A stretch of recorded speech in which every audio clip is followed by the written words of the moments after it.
O Brasil viveu mais de 300 anos de escravidão e, oficialmente, a lei que pôs fim a esse sistema foi a 3.353, de 13 de maio de 1888.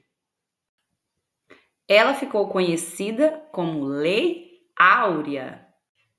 Sancionada em 13 de maio de 1888 pela princesa Isabel, durante a ausência de seu pai, Dom Pedro II, a lei marcou a abolição da escravidão no Brasil.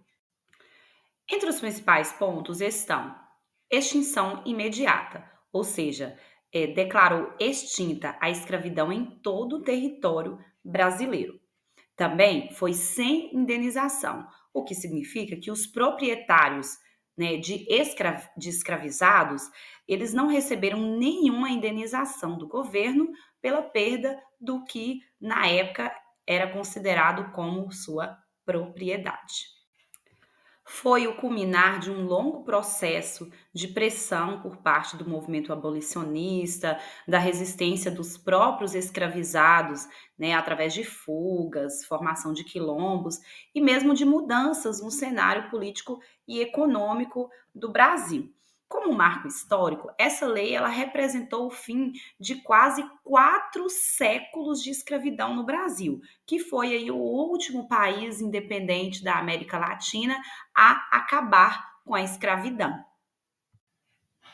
Aqui nessa pintura você vê a realeza brasileira com a princesa Isabel ao centro durante uma missa campal celebrando a abolição da escravatura.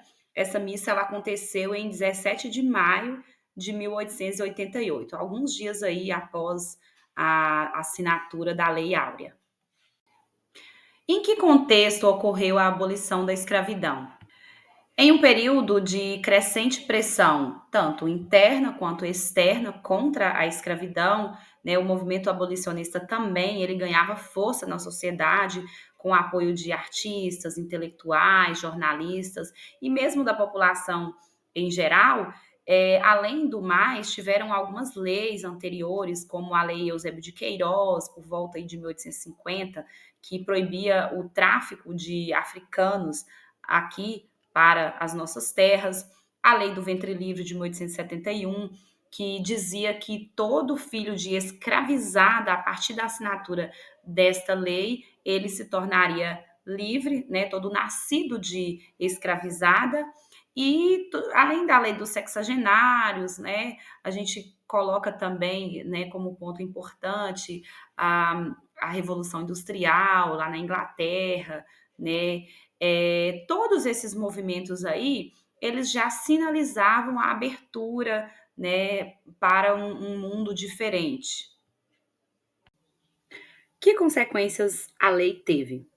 Fim da escravidão, mais de 700 mil pessoas receberam a liberdade, a crise da monarquia, né, a abolição sem indenização aos fazendeiros retirou o apoio da elite agrária ao império, contribuindo para a proclamação da República em 15 de novembro de 1889, pouco tempo aí depois da lei ter sido assinada. Falta de integração. Os ex-escravizados receberam a liberdade sem nenhuma política de integração social, econômica ou educacional, o que contribuiu para a marginalização dessa categoria da população negra, né?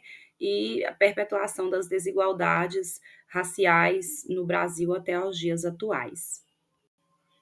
A historiografia nos aponta que entre os séculos XVI e o século XIX, o Brasil recebeu cerca de 4 milhões de escravizados nos mais de 3 séculos de duração do regime escravagista aqui, através do tráfico atlântico. A princesa Isabel, então, nesse contexto, né, regente do Brasil no período, uma vez que seu pai, Dom Pedro II, estava fora do país, estava em viagem, acabou assinando o documento e, por conta disso, ficou conhecida aí como a Redentora, né? Mas, na realidade, a gente sabe que havia pressões por todo lado para que se acabasse com o regime escravocrata aqui no Brasil, né, era insustentável continuar com a escravidão aqui, uma vez que os demais países independentes, né, da América Latina já haviam acabado com tal sistema. Só faltava então o Brasil. E agora uma curiosidade: por que que essa lei recebeu o nome de Lei Áurea? Bom, algumas fontes dizem que é devido à pena, né, de ouro que a princesa utilizou para assiná-la. Também pode fazer referência ao significado da palavra, sendo que áurea está associada à ideia de algo valioso, brilhante, nobre, né, daí a importância e grandiosidade desse evento, né, da abolição da escravatura.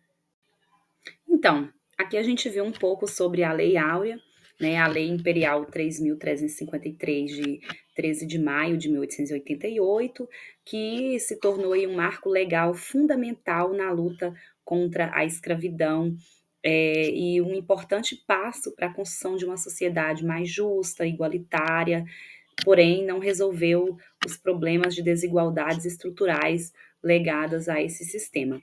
Essa data de 3 de maio, apesar de não ser feriado no Brasil, é importante a gente lembrar dela, trabalhar nas escolas sempre, sempre, porque representa aí um símbolo da luta contra a opressão e também como um ponto de partida para a reflexão sobre o longo caminho a ser percorrido aí em direção à igualdade racial. Sabemos que é apenas um ponto, mas que precisa ser tratado com grande importância.